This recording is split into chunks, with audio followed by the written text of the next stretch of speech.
For the uninitiated, the Uncharted series follows the story of adventurer Nathan Drake and his motley crew of friends and foes on various quests for gold and glory. Bisquick Heart Smart mix, turkey sausage and reduced fat cheese create a healthified version of a classic brunch favorite. Ingredients steps expert tips. If you'd rather make a smaller recipe using a 9-inch pie plate, cut all ingredient amounts in half, and bake 30 to 35 minutes. This pie can be covered and refrigerated up to 24 hours before baking. With 4 main installments and a few spin-off chapters, the franchise has provided its fair share of thrills over the years. You may need to bake a bit longer than the recipe directs since you'll be starting with a cold pie. Watch carefully for doneness. Nathan's globetrotting has led him to some places that not even the well-traveled hero could have expected. Taking its cues from high-adventure films like the Indiana Jones series, Uncharted has occasionally veered into some pretty creepy territory, bringing our dashing hero into contact with genuine monsters and calamities beyond the scope of the natural order of things. Along with those terrors, there are also quite a few oddities lurking around, including some particularly strange glitches and Easter eggs that add just a touch more darkness to Naughty Dog's world. For those of you who haven't completed all of Nathan Drake's adventures, beware of spoilers ahead. For the rest of you, let's open up this lost tomb and see what kind of creepiness is waiting within. The Last of Us connections. Uncharted 3 and 4. The Last of Us tells the tale of a world overrun by a zombie-like plague that is spread through a parasitic fungus. One of the scariest things about the story is how much more probable the story feels than other zombie games and movies. Nathan should be a little spooked, then, to find a newspaper in Uncharted 3 featuring the headline, "Scientists are still struggling to understand deadly fungus." That's a pretty ominous hint toward the story of The Last of Us, which hadn't yet been released when Uncharted 3 came out. Then, in Uncharted 4, one of the many collectible treasures Nathan can stumble upon is a pendant that bears the unmistakable logo of the Fireflies, a band of revolutionaries and scientists from the Last of Us universe. Sure, these are just sly Easter eggs on the part of Naughty Dog, who developed both franchises. There's no real indication that the games take place in the same world.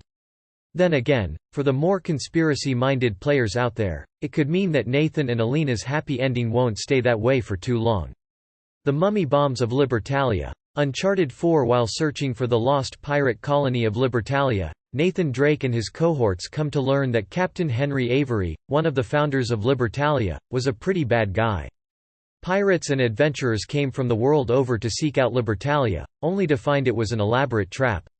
Avery and his men slaughtered these unlucky crews and looted their ships. Though the greed of Libertalia's founders eventually caused them to turn on one another, Avery managed to set up plenty of morbid traps before his demise.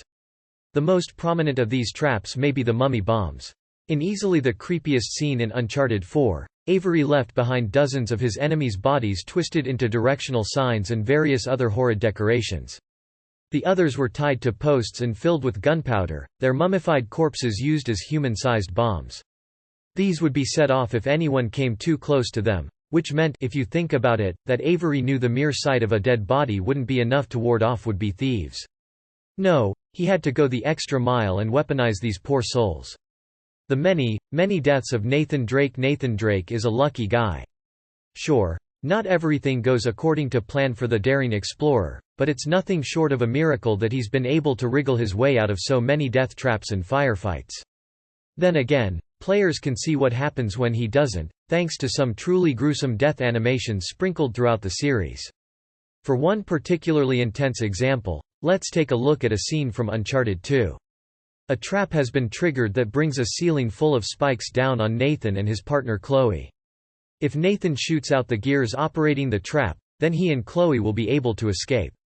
If not, players are treated to the screen cutting to black, with a horrific squishing sound accompanying our hero's desperate screams. Or how about the flashback sequences of Uncharted 4, which show a young Nathan Drake who is already fairly adept at the kind of acrobatic free running his adult self would get into all the time. If players don't time some of their jumps just right, they'll be treated to seeing the actual on-screen death of a child, which many games wouldn't dare show. The Wasteland, Uncharted 3. The events of Uncharted 3 see Nathan in some pretty dire straits. At one point, he is left wandering aimlessly through the desert. As he stumbles around, growing progressively weaker, Nathan begins to hallucinate. He hears the game's antagonist, Catherine Marlowe, speaking to him. While it may seem like he's simply hearing a rather flowery monologue, the spectre of Marlowe is, in fact, quoting T.S. Eliot's The Waste Land. A 5-part poem, The Waste Land, is a meditation on the futility of war and the suffering that comes from it, as well as a clear and plaintive call for peace. Some lines of the poem can be taken literally in this instance, with the narrator crying out for water in a desert. Even without the very obvious symbolism, the poem is a eerily close parallel for Drake's own near-death experience and his struggle with leaving his life of conflict behind. Though Drake eventually makes it out of these wastelands, his fight is far from over. The lonely start screen, Uncharted 4. Much like the adventure films that the Uncharted series has been inspired by, each of the games has featured a rollicking musical score.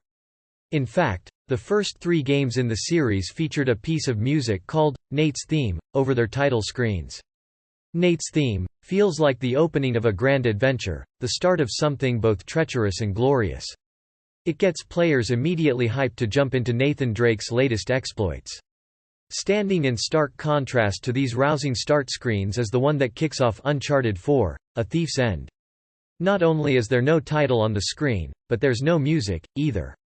Players are greeted with the lonely shot of a long-dead pirate and no sounds but the distant crashing of waves and the slight creaking of the cage where this man met his end. In many ways, it gives players a heads-up that this will be a different kind of story. Coupled with the game's ominous subtitle, this screen really made it feel like this was the end for Nathan, and that it may not be a good one. Multiple unfortunate kidnap victims, Uncharted, Golden Abyss. The portable spin-off Uncharted, Golden Abyss contains several mysteries that can be uncovered by finding hidden clues. The most unnerving of these is, Proof of Life. The clues in this mystery consist of various items left behind by kidnap victims, as well as the odd ransom note. These people had been taken by Golden Abyss antagonist Roberto Guerrero and used to gain funds for his private army of drug runners and smugglers. The worst thing about these clues is how inconclusive some of them are, painting a very dark picture during Nathan's search. Many of these poor victims didn't make it back home, even if their ransom was paid. Among the victims are a few recent high school graduates, a businessman and his wife, and several people who were just on vacation when they were taken. It's grim, especially when one considers that these are just the pieces that were found. If Guerrero had been doing this for years, then there's really no telling how many poor souls were taken over the years. Precursor orbs and ancient aliens, Uncharted, Golden Abyss. There are plenty of hidden treasures strewn about the jungles and temples of the Uncharted games, but there's one artifact in particular that deserves some extra attention. We're referring to the strange relics, which appear as golden eggs with markings all over them. For eagle-eyed fans, these look exactly like the precursor orbs from Naughty Dog's Jak and Daxter series. That's just some Easter egg, right? We get a little bit more information as to the true nature of these relics in Uncharted, Golden Abyss, where the entry in Nathan's journal reads, "Precursor orbs are mysterious objects which remain enigmatic even today. The ancients were rumored to use them to defy gravity. Proponents of ancient astronaut theories believe they are depleted power cells." That's right, not only are they confirmed to be precursor orbs, but they point to the existence of bona fide aliens in the Uncharted universe. Sure, Drake has seen his fair share of Nazi zombies and ancient psychedelics in his time, but throwing an extraterrestrial artifact into the background of the series is just wild. It makes you wonder what else is out there for him to find. The gravity of the situation, Uncharted 4. Though it was the final main installment of the series, for now, players who completed Uncharted 4 were treated to several new options that modified the game and greatly increased its replay value. Some of these were purely aesthetic, such as one that changed the color scheme to an acid trip. There were also a few that altered your gameplay, like a modifier that gave you infinite ammo or slowed down time while you aimed your weapon. However, there's one modifier that made the game downright eerie. Look, Nathan Drake kills a lot of people. It's just a fact of these games that he has to mow down wave after wave of mercenaries and pirates to save the world from whatever ancient terror is being unearthed this time. However, when using the modifier for Uncharted 4 that removes gravity from the map, it becomes clear just how many dudes Nathan Drake has sent to their maker. The absurd body count becomes infinitely more surreal when you can watch said bodies floating on up to the heavens. Alina's imaginary husband, Uncharted 4. Nathan and Alina's love story doesn't go smoothly from the start. The pair find themselves estranged due to Nathan's reckless nature before the events of Uncharted 3, but they manage to work things out. When we join them in Uncharted 4, they've settled into a quiet life of domestic bliss. One of the sweetest aspects of the game is the sequence showing them at home together, happy and comfortable at last. Well, usually. As explained by the now-defunct Geek.com, as humanizing and heartfelt as the scene is, it plays very differently when Nathan Drake is rendered invisible. That's right, thanks to an occasional glitch, Nathan himself will be invisible during these sequences. It's hilarious, but it gets pretty eerie when Elena starts to cozy up to someone only she can see. It's almost like this scene exists in a version of the game where Nathan died during his last adventure and Elena simply never came to terms with it. It's genuinely unsettling in those terms, but also oddly comical. Good luck, followed by horror. Uncharted, Drake's fortune. To be honest, the Uncharted series has never been as stingy with its ammunition drops as, say, the Resident Evil series. That's pretty much keeping in line with the whole, action-adventure movie, aesthetic of the franchise. Still, it's not often that you find a ton of ammo in one place, just waiting for you to stock up. However, in the first game, the second you step into a certain room in the old Nazi bunker and notice that there's machine gun ammo everywhere, it really should get your heart rate going. The room is dark, but you can still see gleaming weapons littering the floor. You make your way to the other side of the room, picking up tons of ammo as you go. When you reach the hallway on the other side, something inhuman leaps out of the darkness, headed straight for you. It's one of the scariest moments of the entire franchise, but it's made even better by the preceding moments. You know something is coming, that much ammo can only mean a fight is inbound.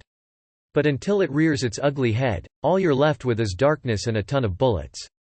The Living Cave, Uncharted 2. Like the first game in the series, Uncharted 2, Among Thieves takes its sweet time before revealing the more paranormal aspects of the story. The way it does, though, is a masterclass in jump scares. While Nathan and his guide make their way through a series of frozen caves, they keep coming across a pack of wolves, who seem disturbed by something other than their human visitors. Along the way, they find a few mangled human corpses, which just generally makes things more uneasy. After finally catching up to the wolves and finding a few of them freshly killed, our heroes move on. As they make their way up a cliff face, the camera pans back to the wall of the cave, which then opens its eyes. What players were led to believe was a normal stalagmite is, in fact, some kind of creature. It's a very quick moment, but it ratchets up the tension. Even Nathan isn't sure what he just heard behind him. It lets the player in on a terrifying secret, moments before our hero has to deal with it. Ubar's true downfall. Uncharted 3. The first two Uncharted games contained a few otherworldly elements that took players by surprise. The first game featured a virus that turned men into monsters resembling zombies, while the second game featured the hulking guardians of Shambhala, which likewise were human before being exposed to the sap of the Tree of Life. Though Uncharted 3 flirts with the idea of introducing supernatural elements, the legends behind the lost city of Ubar say that it was destroyed by a demon uprising. The final reveals of the game paint a much more sinister picture. Rather than bringing out more late-game monsters for Nathan to outgun, Uncharted 3 reveals that the people of the Lost City were, in fact, exposed to a powerful hallucinogen. As a result, the entire populace went mad, killing one another and burning the city. It may not be an in-your-face scare like Nazi zombies, but the fate of the Atlantis of the Sands is a much more realistic and chilling scenario.